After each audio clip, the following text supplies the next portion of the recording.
el almacén del oro y la plata de América. Portobelo, el banco del Imperio Español. Sé bienvenido a tu canal Megóforo. Iniciamos. Buenos días amigos. Hoy les voy a hablar de la increíble ciudad de Portobelo, que en su momento fue una de las más ricas del mundo. ¿Por qué? Porque ahí se almacenaba el oro y la plata antes de ser enviada a España durante el tiempo que duró el Imperio Español y sus colonias en América. Durante 300 años, esa ciudad fue la caja del Imperio Español. Te diría que la bahía de Portobelo fue descubierta por Cristóbal Colón en su cuarto viaje. Esto sucedió el 2 de noviembre de 1502. Le llamó mucho la atención a Cristóbal Colón porque vio que era un lugar de inigualable belleza, además de que tenía una bahía natural que era lo más importante, y por ese motivo se decidió fundar una ciudad en ese lugar y establecer un puerto. Como era un lugar muy atractivo a la vista, se le llamó Puerto Bello o Portobelo. A finales del siglo XVI fue cuando los españoles la empezaron a utilizar como un asentamiento poblacional. La ciudad llegó a crecer, a reunir un gran número de habitantes. Hoy día en la actualidad está prácticamente en el olvido y casi no tiene población. Es una ciudad muy pequeña, pero en aquellos tiempos era la más importante del Imperio Español y una de las más ricas del mundo. Tenía una numerosa población que algunos calculan podía llegar incluso a los 200,000 habitantes. Una increíble zona urbana, inmensa para la población de aquel tiempo. Propiamente la ciudad fue fundada el 20 de marzo de 1597 por Francisco Velarde y Mercado. En reemplazo, porque inicialmente Cristóbal Colón le dio el nombre de Ciudad Nombre de Dios, y posteriormente el 20 de marzo de 1597 Francisco Velarde le cambió el nombre y se le puso San Felipe de Portobelo en honor al monarca de ese tiempo, Felipe II.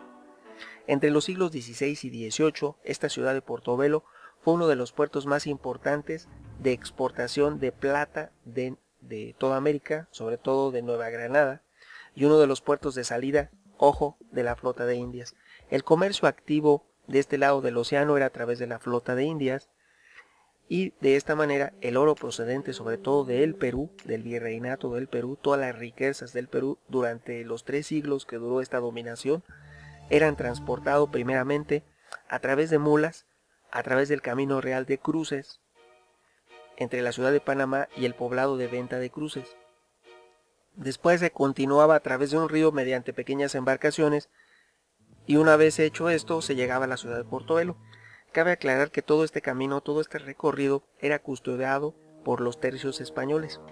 Era vital cuidar que no hubiera robos y saqueos en el camino hacia el almacén que era Portobelo, la bóveda que era Portobelo. Así no era únicamente a través del Camino Real de Cruces, había múltiples formas de llevar el oro y la plata de América a la ciudad de Portobelo. Sobre todo, principalmente, se utilizó el Camino Real de Cruces, pero de cualquier forma se hacía llegar la riqueza de América a ese lugar. Algunas personas y algunos historiadores dicen que no todo el oro se envió a España. Algunos calculan que la cantidad que se envió fueron 1.650.000 toneladas de plata, un aproximado de 350.000 toneladas de oro y entre otras riquezas que envió durante 300 años América a España. Esa increíble riqueza fue dilapidada porque no hizo nada España durante todo ese tiempo y no hay nada que se observe en dónde quedó esa riqueza. Si usted recorre la geografía de España, no va a encontrar en dónde se dilapidó esa riqueza.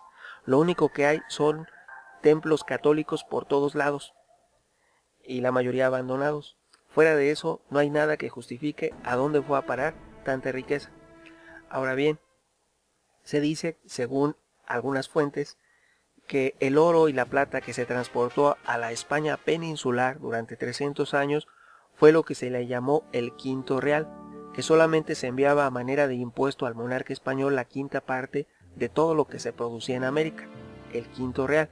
quedándose el 80% de ese oro y plata en América y el 20% restante como pago de impuestos. Les puedo comentar que esta información es más que inexacta, errónea y equivocada. ¿Por qué? Porque la mayoría de los habitantes de América tenían familiares, los que habían venido a América, tenían familia en España, a la cual le enviaban ingresos.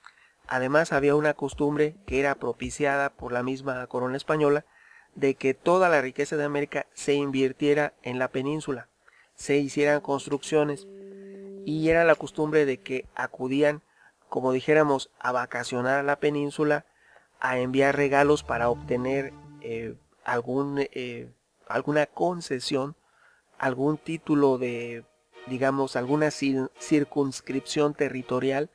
Toda persona que quería que se le otorgase un puesto en América juntaba el dinero que más podía, oro y plata, y acudía a la corte española para hacer obsequios a las personas que él consideraba y así obtener los favores de la corte española y tener la concesión que ellos deseaban.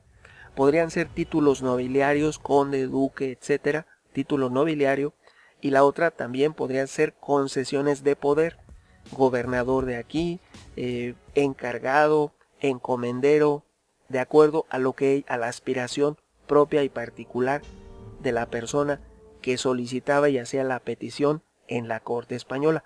En España incluso había gestores, había familias nobles que se dedicaban a hacer gestión a nombre de los afincados en América. Y eso ya se estableció durante 300 años, una especie de negocio en la gestión de la nobleza de la corte española para hacer esas gestiones ante la monarquía. De esta manera es inexacto, improbable y a todas luces no podría ser que solamente el quinto real llegase a España.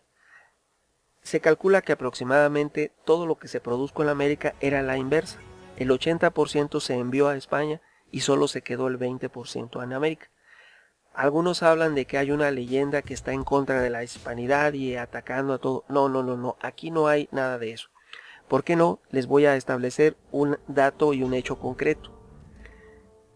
Como una manera de gobierno, la corona española durante los 300 años prohibió la industria en América. Si tú prohíbes la industria y restringes el comercio, estás propiciando un atraso, como un sistema feudal que duró 300 años. Así como escuchaste, ojo, un sistema post-feudal que duró 300 años en América. Todo lo contrario a las demás naciones europeas que tenían colonias.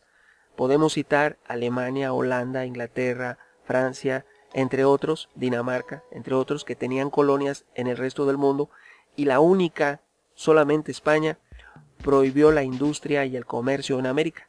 El comercio lo restringió de manera tal que prácticamente estaba prohibido. Solamente podías enviar y traer a la península, lo cual limitaba mucho la posibilidad de desarrollo de la actual América Latina.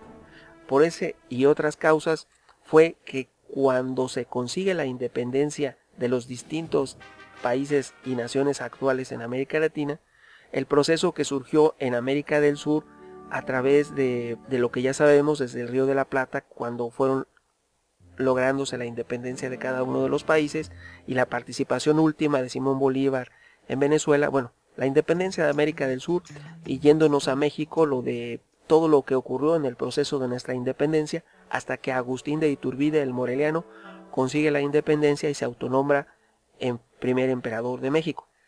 Todos esos sucesos, todo eso pudo y ocurrió debido al atraso en el que se tenían a las colonias a la actual América Latina. De haber habido caminos eficientes, de haber tenido otro tipo de relación, era poco probable que eso hubiese ocurrido. Ahora, ¿por qué nadie tuvo ni conservó un buen recuerdo de esos 300 años?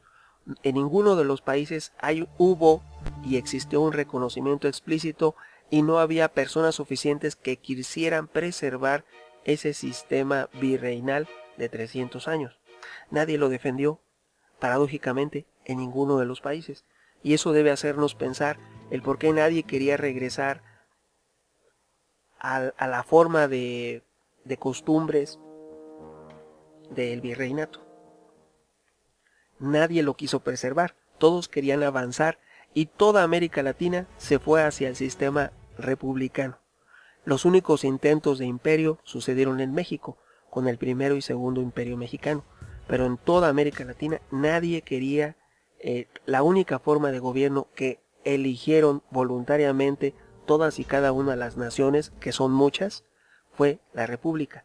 Y eso nos habla de que no hubo una buena relación entre la península española y la actual América Latina durante esos 300 años. Ahora bien, te diré que otra cuestión, regresando a lo que es la ciudad de Portobelo, te diré que también fue famosa por sus ferias, las cuales duraban hasta 40 días. Esa es una costumbre que merma y destruye la productividad.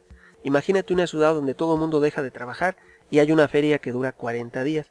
Bueno, esa es otra costumbre que pervive en algunas ciudades y países de América Latina, porque ocurrían que era tal la dominación de los clérigos que establecían celebraciones donde a fuerzas tenía que participar todo el pueblo, sino también que recordemos que existía la Santa Inquisición en América, la Inquisición española en América, lo cual también quiere, como si fuera tan fácil borrar lo que se escribió con gis en un pizarrón, así quieren borrar todo lo sucedido por la Inquisición en América, lo cual efectivamente sucedió y sucedió 1000 veces más de lo que se comenta, porque día a día desaparecen datos, cada día se pierden datos de lo que verdaderamente ocurrió.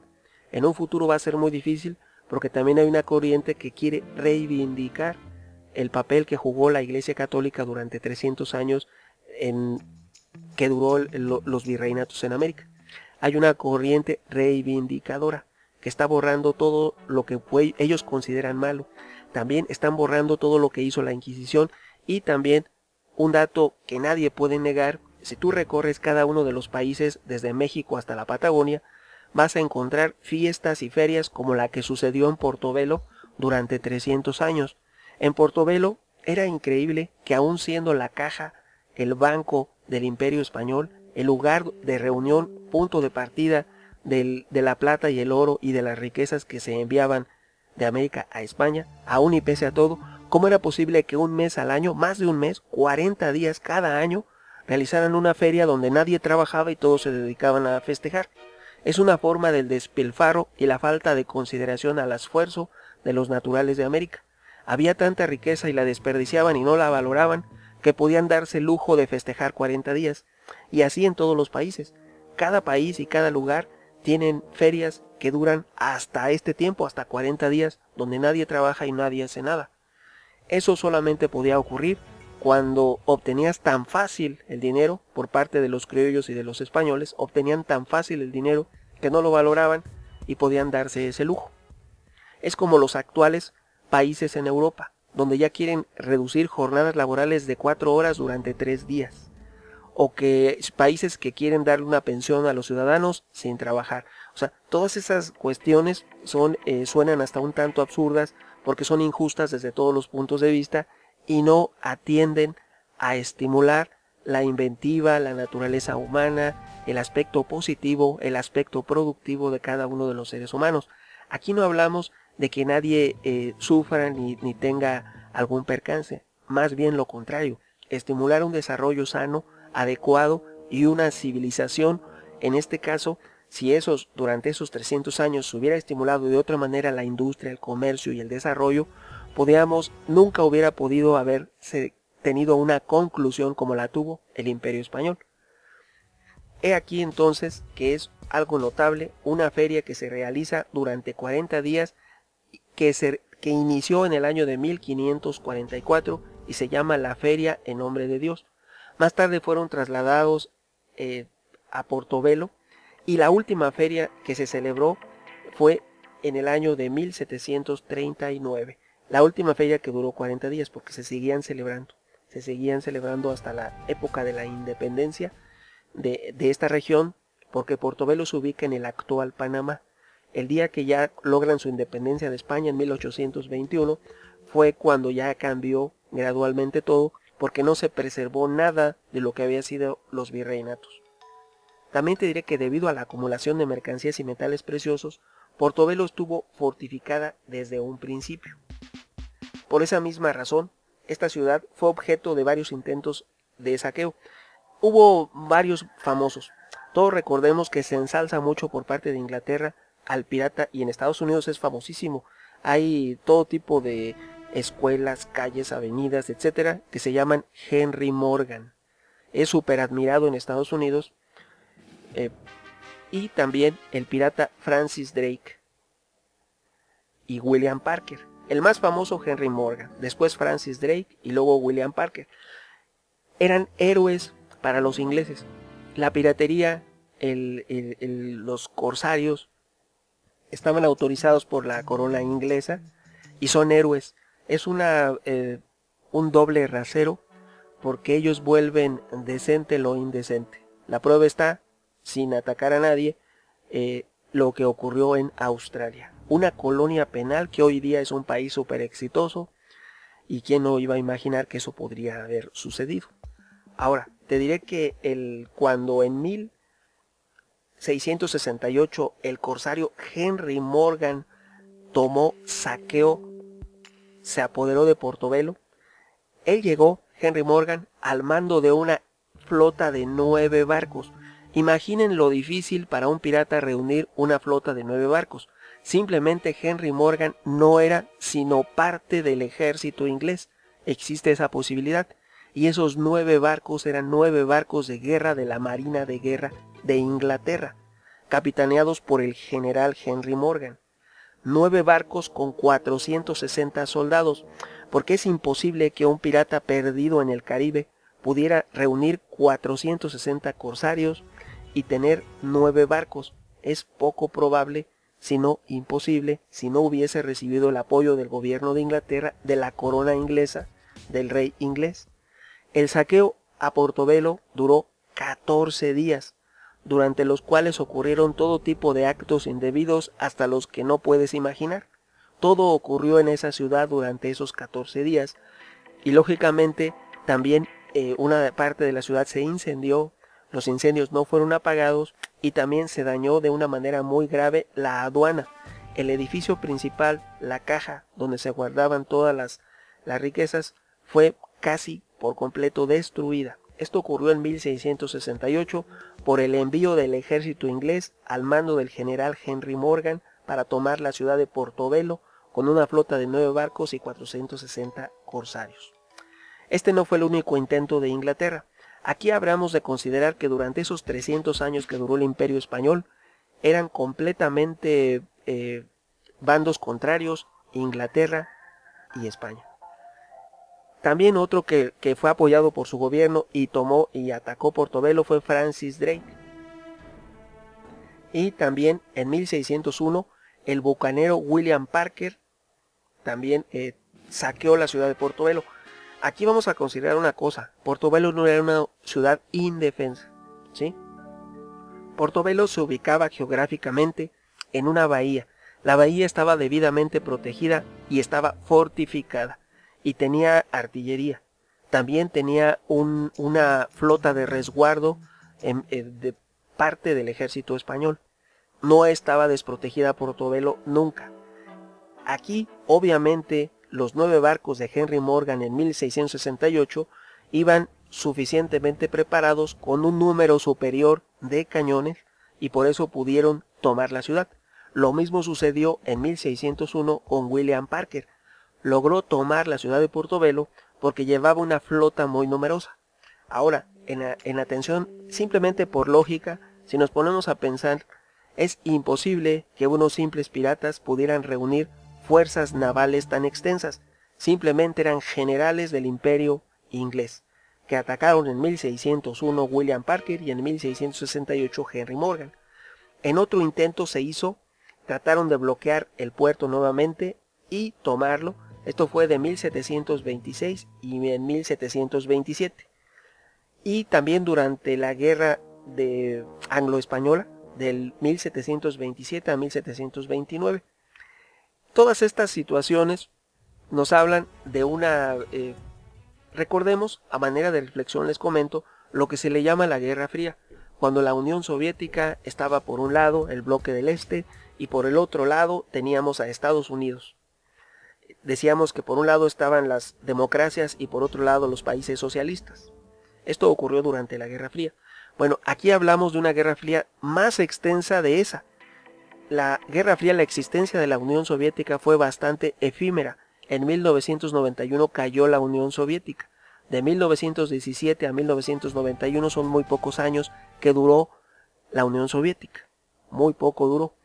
Acá estamos hablando de lo mismo, una guerra entre España e Inglaterra que duró más de 300 años.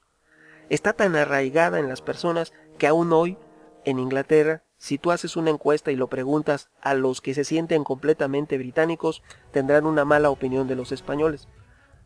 Y hoy día se conserva un rechazo, se considera como de segundo o de tercer nivel la hispanidad por parte de los estadounidenses. Los que se sienten estadounidenses de cepa, de hueso colorado, ellos consideran a toda la hispanidad como de segunda o de tercera. Y no es algo que yo establezca, es algo que es parte de la idiosincrasia, y esto fue alentado durante esos 300 años de, podremos decirle, de una posible guerra fría. Es que eso de guerra fría es como muy lento, pero en realidad se enemistaron durante esos 300 años, y quien salió más perjudicada siempre, quien perdió siempre fue España. España fue perdiendo poco a poco todo. Esta ciudad de Portobelo fue saqueada en múltiples ocasiones. También había otro lugar donde había innumerables riquezas, que eran las flotas de Indias, que eran constantemente asediadas por la Marina de Inglaterra. También la Marina de Inglaterra se apoderó de los barcos más grandes, gigantes y masivos existentes en esa época, de los galeones de Manila.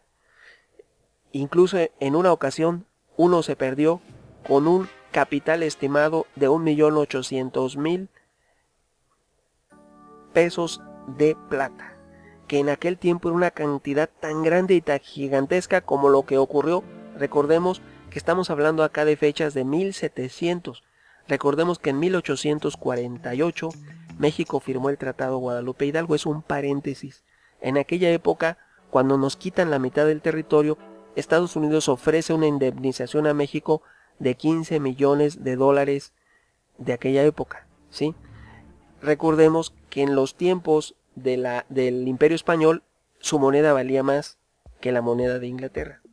Entonces, si estamos hablando de que un solo barco, un solo galeón, una sola nao de China, que fue capturada por los británicos, tenía 1.800.000 pesos en plata, es el equivalente con la inflación y con el paso de los siglos, porque estamos en 1726 para 1848 que se firma Guadalupe Hidalgo, es una cantidad equivalente. Es la misma cantidad que ofreció Estados Unidos como pago de indemnización de guerra.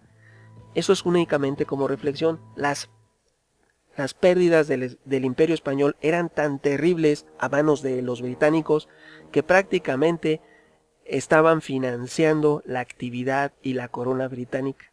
Los españoles, el Imperio Español financiaba a Inglaterra. La prueba de ello son las pérdidas de los galeones de Manila y las pérdidas de las flotas de Indias, y también las veces que tomaron la ciudad de Portobelo y que saquearon y se llevaron toda la caja, todo el banco del Imperio Español en América. Ahora bien, habría que reflexionar el por qué no le importaba o le importaba tan poco a la corona española lo que sucedía. ¿Por qué no desarrollaban mejores formas de proteger su riqueza? La riqueza de América. Ahora, el 21 de noviembre de 1739, otra vez, y fue la última que ocurrió, la ciudad de Portobelo fue capturada por el almirante inglés Edward Vernon. Este último saqueo dejó clara la vulnerabilidad del sistema de comercio español y provocó un cambio en este, pasando de pocas flotas compuestas por muchos barcos que llevaban mercancía entre unos pocos puertos a muchas flotas compuestas por pocos barcos intercambiando mercancías entre numerosos puertos. Aquí tenemos un error de estrategia y una mala aplicación de la economía en el Imperio Español. Tenemos a un almirante inglés, Edward Vernon, que tomó la ciudad de Portobelo Y el Imperio Español responde: en aquel tiempo se hacían flotas grandes, muchos barcos, en pocos puertos. Lo que no se entiende es por qué no iban escoltados por una marina de guerra.